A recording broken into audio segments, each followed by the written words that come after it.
The first thing Commander Sarah Chen noticed wasn't the explosion. It was the silence that followed. One moment, the Hippocrates medical station hung in space like a gleaming white cross against the starfield. The next, it was the expanding cloud of debris and bodies, its emergency beacons screaming into the void before cutting to nothing. "Jesus Christ," whispered Lieutenant Torres from the navigation console. There were 3,000 people on that station. Sarah's hands gripped the armrests of her captain's chair until her knuckles went white. Through the view screen of the USS Nightingale, she watched the pieces of humanity's largest medical facility tumble through space. Somewhere in that wreckage were Dr. Martinez, who'd saved her daughter's life last year, Nurse Jackson, who always had a joke ready, children from the pediatric ward, all of them gone. "Contact from Admiral Hayes coming through," announced Communications Officer Park, her voice tight with barely controlled emotion.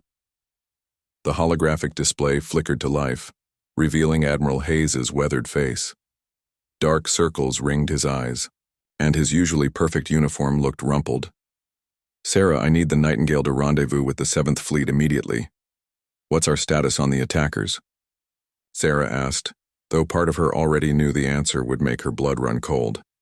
The hegemony hit 12 medical facilities in the last 6 hours. The Hippocrates, New Geneva hospital ship, the Red Cross station at Kepler 442. They're targeting our healers, Sarah. Our doctors, our nurses, our aid workers. Sarah felt something cold settle in her chest. In her 20 years of military service, she'd seen plenty of warfare. But this was different. This was a line that didn't get crossed. "Any survivors?" Admiral Hayes shook his head slowly. "None. They're using some kind of new weapon that it doesn't just destroy the facilities, it burns everything, even the escape pods." The bridge fell silent except for the soft hum of life support systems. Sarah looked around at her crew, men and women who'd signed up to protect Earth's colonies, who'd taken oaths to defend the innocent. She saw the same cold fury in their eyes that she felt building in her own chest. "Admiral," Sarah said quietly, "what are our orders?" "Officially, rescue and recovery operations." Admiral Hayes leaned forward, and something dangerous flickered in his expression. "Unofficially, the President has authorized Protocol 7. Sarah felt her breath catch. Protocol 7. She'd heard whispers about it in classified briefings, seen references in documents marked with security clearances she didn't have. But she'd never thought, "Sir, are you certain about this?" "They attacked our healers, Commander. Our doctors. Our children's hospitals." Admiral Hayes's voice dropped to a whisper. "So we're sending the angels of death." The transmission cut, leaving the bridge in heavy silence. Lieutenant Torres turned in his chair. "Commander, what's Protocol 7? Sarah stared at the debris field, where the Hippocrates had been. Somewhere in that wreckage were the personal effects of 3,000 people who'd devoted their lives to saving others. Wedding rings, photos of children, medical journals filled with notes on how to ease suffering. "Set course for the 7th Fleet," she ordered. "And Torres?" "Yes, ma'am." "Send a message to all department heads. Full crew briefing in 1 hour." Sarah's voice carried a weight that made everyone on the bridge sit up straighter. "Tell them we're about to learn what happens when you attack Earth's healers." As the Nightingale turned toward the rendezvous point, Sarah couldn't shake the image of Dr. Martinez from her mind. The gentle man who'd spent 40 hours in surgery to save her daughter's life, who'd never raised his voice, who'd dedicated himself to the Hippocratic Oath. The hegemony had just made the worst mistake in their species' history, but they didn't know it yet. Chapter 2. The Angels Awaken. Briefing room aboard the UES Retribution felt different than any military gathering Sarah had ever attended. Instead of the usual mix of navy blues and army greens, the room was filled with uniforms she barely recognized. Black fatigues with no insignia. Soldiers whose faces she couldn't read, whose files were classified at levels that required presidential approval just to glimpse. Admiral Hayes stood at the front of the room, but beside him was a woman Sarah had never seen before. Tall, pale, with silver hair pulled back severely and eyes that seemed to absorb light rather than reflect it. She wore no uniform, just a simple black suit that somehow looked more dangerous than any military gear. "Ladies and gentlemen," Admiral Hayes began, "meet Director Elizabeth Voss. She runs a department that officially doesn't exist." Director Voss stepped forward. When she spoke, her voice was soft, almost conversational, which somehow made it more terrifying. For the past 15 years, the hegemony has waged what they call civilized warfare against human colonies. They target military installations, orbital platforms, mining facilities. They've followed the Galactic conventions of war, and so have we. She pressed a button and the room's holographic display came to life. Images flashed across the screen. The burning ruins of medical stations, bodies floating in space wearing Red Cross insignia, children's toys drifting among the wreckage. Yesterday, they changed the rules. A new image appeared, a hegemony battle. Fleet, their ships sleek and predatory. The hegemony calls this fleet the Purifiers. They believe humans are a disease in the galaxy, and our medical facilities are, how did their commander put it? Centers of contamination that must be sterilized. Sarah felt sick. Around the room, she saw similar reactions on other faces, except for the soldiers in black. They just watched with professional interest. "Director," interrupted Captain Rodriguez from the destroyer Vengeance. "What exactly is Protocol 7? "Director," Voss smiled. It was not a pleasant expression. 20 years ago, we started a special project. We asked ourselves, what if humanity faced an enemy that refused to follow civilized rules of war? What if someone attacked our hospitals, our schools, our aid workers? The display changed again, showing what looked like a massive space station. But unlike any Sarah had ever seen, it was black as space itself with angular lines that seemed to bend light around them. It looked less like human technology and more like something that had crawled out of humanity's darkest nightmares. "Meet the Thanatos-class stations. We built 5 of them. Their crews are volunteers from some very specialized backgrounds." "What kind of backgrounds?" asked Commander Singh from the heavy cruiser Prometheus. Director Voss's smile widened. "War criminals who were given a choice, execution or service. Black Ops specialists whose missions were so classified that their own families think they're dead. Scientists who were kicked out of their universities for conducting unethical research." The room grew very quiet. "We call them the Angels of Death. And for 20 years they've been waiting for someone to give them a reason to wake up." Sarah found her voice. What are their capabilities?" "The hegemony believes warfare should be clean, efficient, honorable. They fight with precision weapons, targeted strikes, minimal collateral damage." Director Voss paused.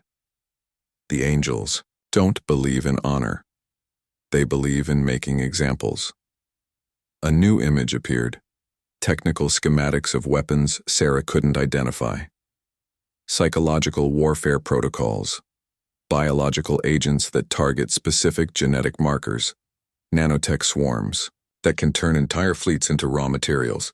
They've had 20 years to perfect things that would make the Geneva Convention burn itself in shame. Admiral Hayes stepped forward. "The President has authorized full deployment. All 5 Thanatos stations are going active. Their orders are simple. Make the hegemony regret targeting our healers." "Sir," said Captain Martinez from the carrier Enterprise, "what about civilian casualties? The hegemony has colony worlds with billions of innocents." Director Voss tilted her head. "The Angels were very specific about that. They don't target civilians." Her smile turned predatory. "They target everything else." Sarah felt a chill run down her spine. "Everything else? Infrastructure, supply lines, military installations, government facilities, communications networks. They're going to take apart the hegemony's entire civilization piece by piece until they surrender unconditionally." The room erupted in whispers. Sarah could see the mixture of fascination and horror on her colleagues' faces. "How long?" asked Commander Singh. "The first Thanatos station launches in 18 hours, Director Voss replied. "The crew is being awakened from cryosleep as we speak.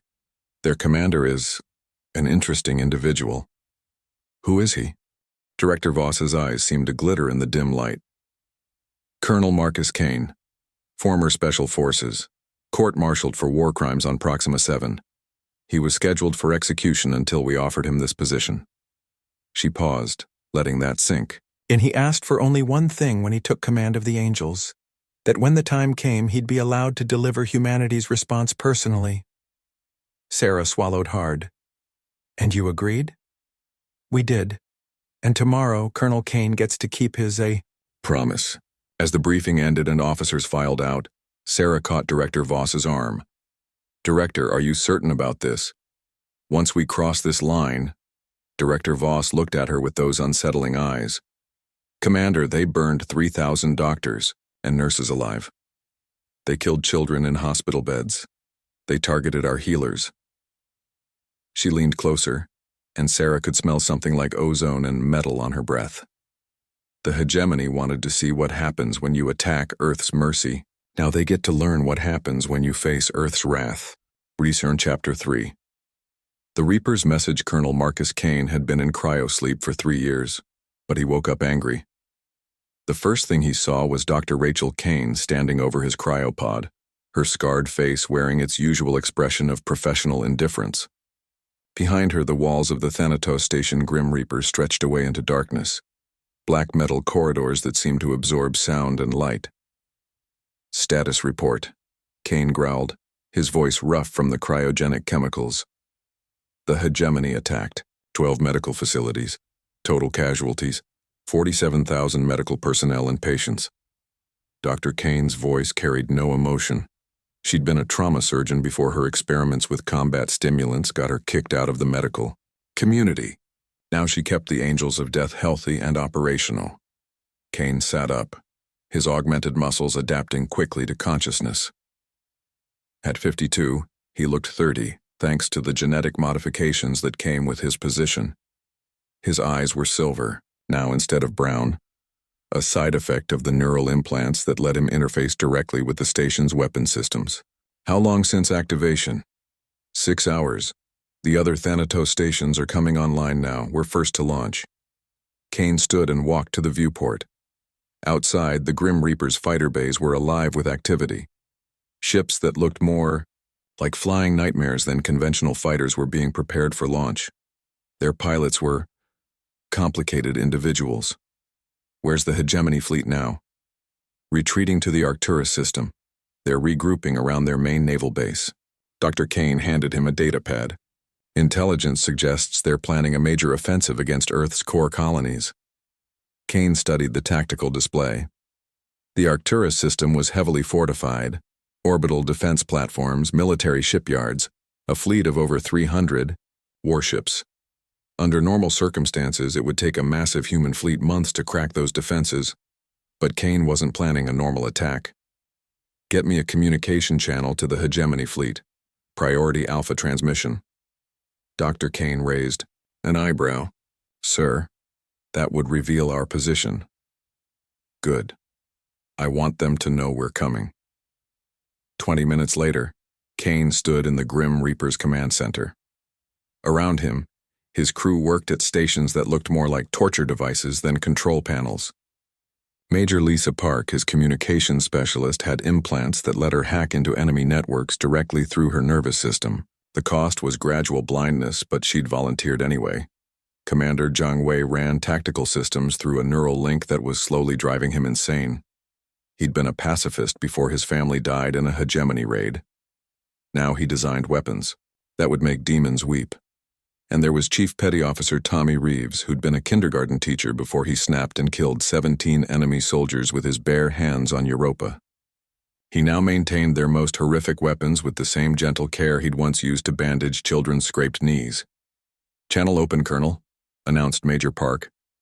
Kane stood before the main display, knowing his image was being broadcast to every hegemony ship in the Arcturus system. He'd chosen his appearance carefully.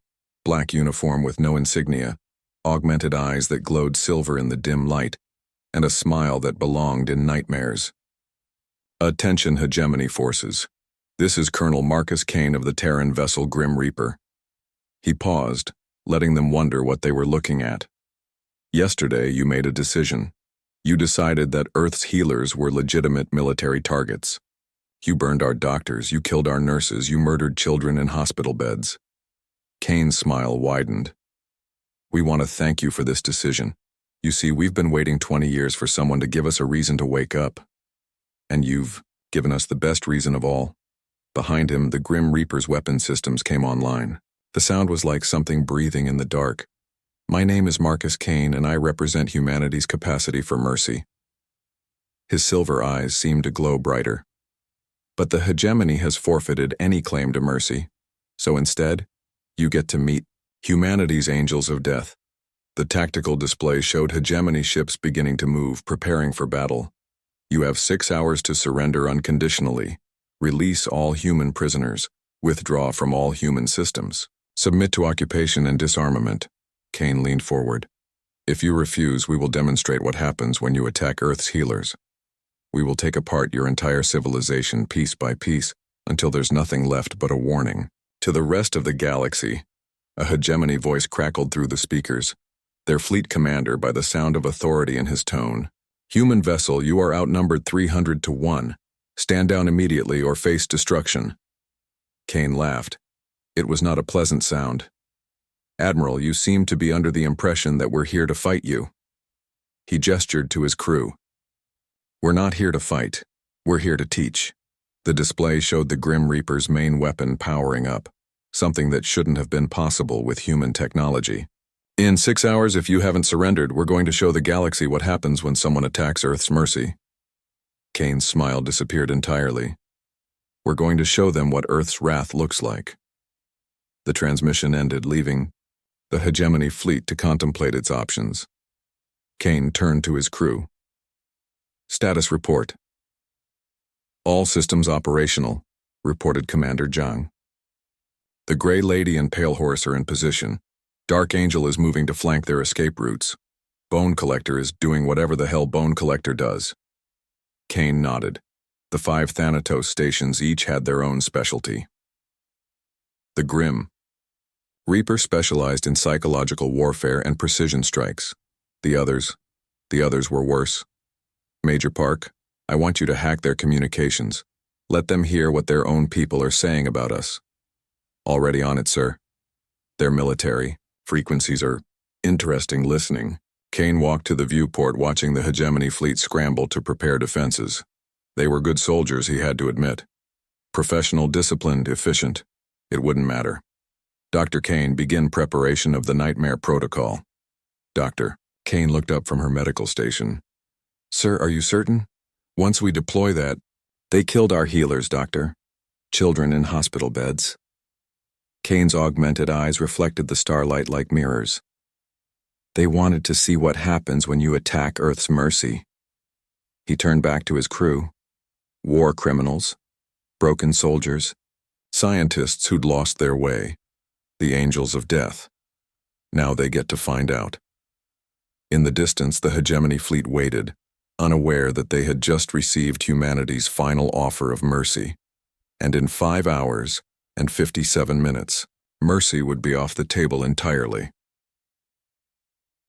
Chapter 4. When Angels Fall. The surrender deadline expired at 14 Sour Hours Galactic Standard Time. At 14:01, the hegemony learned what humanity had been building in the shadows for 20 years. Colonel. Kane stood in the Grim Reaper's command center, watching the tactical display with professional interest. The hegemony fleet had formed a defensive wall around Arcturus Prime, 300 warships arranged in overlapping fields of fire, there, shields at maximum power. They're good, admitted Commander Zhang, his neural implants glowing as he analyzed their formation.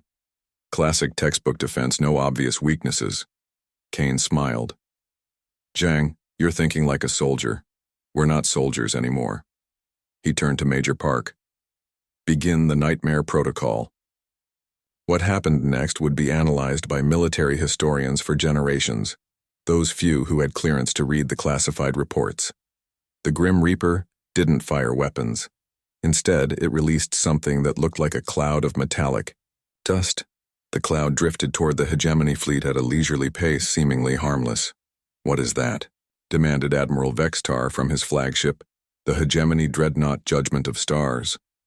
His tactical officer, Commander Hesserin, studied the readings with growing confusion. Unknown, sir. It appears to be some kind of nanoscale material. No energy signature, no obvious threat. Maintain defensive formation, do not let that cloud reach our ships. But the cloud wasn't targeting their ships.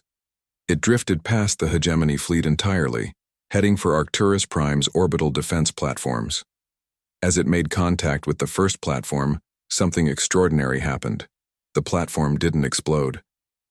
It didn't shut down, instead it began to change. Sir, Commander Hesserin's voice cracked with disbelief. Platform 7 it's rebuilding itself. Admiral Vextar watched in horror as the defense platform's weapons turned inward, pointing at the Hegemony fleet. But worse than that, the platform was growing, expanding, becoming something that looked less like Hegemony technology and more like, "It's becoming human," whispered the Admiral. More clouds were emerging from the other Thanatos stations now. The Grey Lady released something that looked like glittering snow. Where it landed on Hegemony ships, their hulls began to develop what looked like tumors, growths that pulsed with unnatural light. The Pale Horse's contribution was invisible until Hegemony crew members started reporting something impossible. They could hear human voices in their communication systems, voices of the doctors and nurses who had died in the medical station attacks. The voices weren't threatening. They were worse than that. They were sad, disappointed, asking why the Hegemony had killed them. "Turn off the communications," ordered Admiral Vextar, but his crew seemed frozen at their stations. "Sir," whispered Commander Hesserin, "the voices, they're not coming through our comm systems. They're in our heads." Meanwhile, the Dark Angel had taken a more direct approach. Its fighters, if they could still be called fighters, were moving through space in patterns that hurt to look at. They seemed to exist in multiple dimensions simultaneously, flickering between reality and something else. When they engaged Hegemony squadrons, the results were indescribable. Enemy ships didn't explode. They simply stopped existing, leaving behind empty space and the echo of screams. But it was the Bone Collector that truly demonstrated why the Angels of Death had been kept locked away for 20 years. The Bone Collector didn't release weapons or nanobots or psychological warfare agents. Instead, it opened a bay door and released a single figure in a spacesuit. Just one person, floating in the vacuum between fleets. "Sir," reported Commander Hesserin, his voice barely a whisper. "One of their crew members appears to have gone." Eva. Admiral Vextar focused his display on the figure. It was human, definitely, but something was wrong with the proportions. Too tall, arms too long, moving in ways that shouldn't have been possible in zero gravity. "What is it doing?" The figure raised one impossibly long arm and pointed at the Hegemony flagship. Every system on the Judgment of Stars immediately went dark. Not damaged, dark. As if they had simply decided to stop working. Emergency power didn't engage. Backup. Systems didn't activate. The massive dreadnought became a dead hulk drifting in space. But the crew was still alive, still conscious, still able to watch as similar figures emerged from the other Thanatos stations, each one pointing at different Hegemony ships. Within minutes, the entire Hegemony fleet was disabled. "What are you?" Admiral Vextar whispered into the darkness of his ship. The answer came not through his communication systems but directly into his mind, the voice of Colonel Kane, speaking with the authority of humanity's darkest angels. "We are what you created when you attacked our healers. We are what happens when mercy dies." The Admiral felt something cold touch his thoughts. Images flooded his mind, not of battle or conquest, but of the medical stations that had been destroyed. He saw through the eyes of dying doctors, felt the terror of children in hospital beds as the weapons struck. But worse than the images were the emotions, the disappointment, the sadness, the profound sense of betrayal felt by beings whose only crime had been trying to heal the sick and injured. "You could have fought our soldiers," Kane's voice continued. "Could have attacked our weapons platforms, our military bases, our fleets. We would have respected that, we would have fought with honor." The images changed, showing the angels of death in their cryo chambers, sleeping peacefully while humanity waged civilized war according to galactic conventions. But you attacked our healers, our doctors, our nurses, our aid workers. Kane's voice carried a weight of absolute finality. So now you don't get soldiers, you get angels of death. Admiral Vextar tried to speak but found he couldn't move. Around him, his crew sat frozen at their stations, experiencing the same visions, the same crushing weight of realization. "Please," he managed to whisper. "We surrender. We surrender unconditionally." "Oh, Admiral." Kane's voice carried something that might have been pity. "You don't understand. The time for surrender was 6 hours ago. Now you're going to help us send a message to the rest of the galaxy." The tactical display flickered back to life, showing something that would haunt Admiral Vextar for the rest of his very short life. The hegemony's orbital defense platforms, now converted by the nanobotic clouds, were targeting the planet below. But they weren't aiming at cities or military installations. They were targeting every hospital, every medical facility, every aid station on Arcturus Prime. "No," whispered the Admiral. "You can't. The conventions of war were written by civilizations that never attacked each other's healers," Kane interrupted. "You changed the rules, Admiral. We're just playing by your new ones." The converted platforms fired, but their weapons weren't designed to kill. Instead, they deployed massive medical stations, human medical stations, that began treating the wounded and sick across the planet. Admiral Vextar blinked in confusion. I don't understand." "The angels of death aren't monsters, Admiral. We're teachers, and our lesson is simple. Attack our healers and we'll heal everyone you've ever hurt. Attack our mercy, and we'll show mercy to everyone but you." The display changed again, showing hegemony colony worlds across their empire. On each one, human medical stations were appearing, staffed by the angels of death. But these weren't the broken soldiers and war criminals who crewed the Thanatos stations. These were the finest doctors and nurses humanity had ever produced. The angels of death had come not to destroy the hegemony's people, but to heal them, to show them what they had tried to destroy. "Your empire is now under human medical occupation," Kane explained. "Every sick child will be healed. Every injured worker will be treated. Every elderly citizen will receive the best care we can provide." Admiral Vextar felt tears streaming down his face as the full scope of humanity's response became clear. "And you, Admiral? You and your fleet?" The darkness around the Admiral seemed to deepen. "You're going to spend the rest of your lives watching us heal the people you were supposed to protect. You're going to see what you tried to destroy. And you're going to understand, finally, why attacking Earth's healers was the worst mistake your species ever made." The transmission ended, leaving the hegemony fleet drifting in space, alive, conscious but powerless to do anything but watch as humanity's angels of death taught the galaxy the true meaning of mercy. In the distance, the Thanatos stations began, their next phase of operations, moving deeper into hegemony space to continue their work. Not as conquerors, as healers, the most terrifying kind of angels of death the galaxy had ever seen. Epilogue: The New Covenant. 6 months later. Commander Sarah Chen stood on the observation deck of the UES Nightingale, watching the construction of New Hippocrates Medical Station. The massive facility was 3 times larger than the original, built with both human and hegemony technology, in a design that seemed to capture starlight and transform it into something hopeful. "Strange how things worked out," said Lieutenant Torres, joining her at the viewport.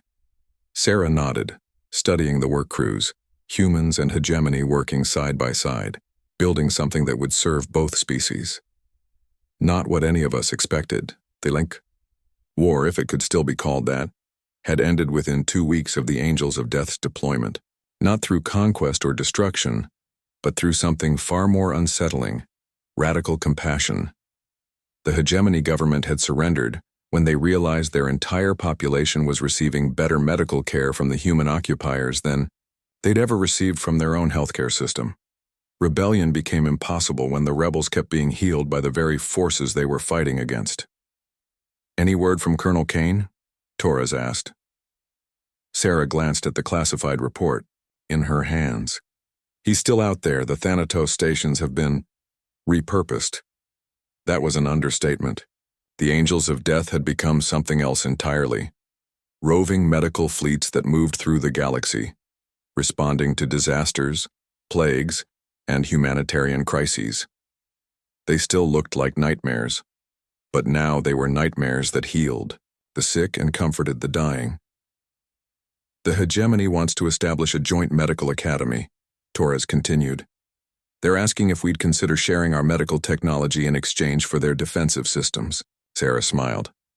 From trying to exterminate us to wanting to learn from us in 6 months, that might be a record. But she knew the real victory wasn't in the hegemony's surrender, or even in the new alliance.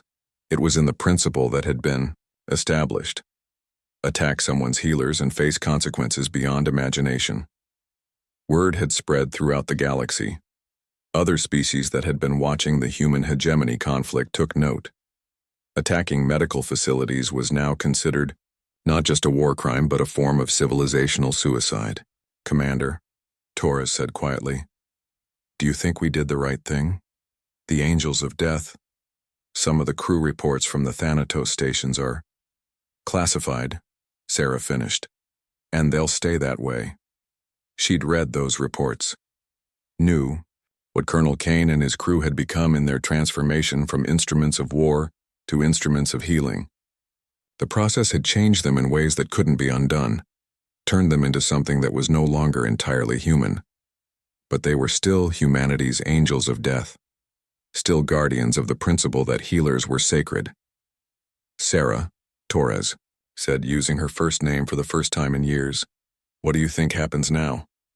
Sarah looked out at the stars, thinking of the medical stations being built throughout human space, of the joint research projects with former enemies, of the new protocols being established for protecting medical personnel throughout the galaxy. Now, she smiled, now we make sure this never happens again. We make sure every species in the galaxy understands you don't attack the healers. In the distance, a communication beacon flashed, a message from the Grim Reaper, still patrolling the outer systems, still watching, still waiting. The Angels of Death had learned to heal, but they hadn't forgotten how to kill. And somehow, that made the galaxy a safer place for everyone who had ever taken an oath to do no harm. The new covenant was simple: touch a healer and face the angels. It was a lesson the galaxy would not forget.